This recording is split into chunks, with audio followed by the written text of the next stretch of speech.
Hello everybody, it's Johnny5. In this video, I'm going to show you my new monitor I got 2 weeks ago. I paid $96 for it at the store I go to.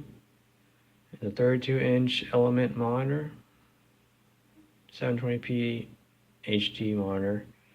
It's not bad. I mean, not the best one of all, but it's on sale.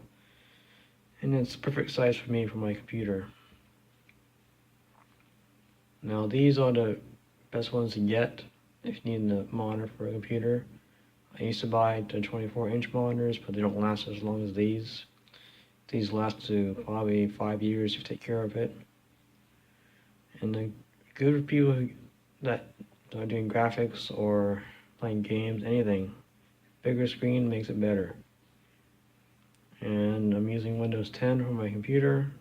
Computer's down there. And have all this stuff on here really. So really it's a good deal. If you have any questions about it, feel free to comment and have a wonderful day.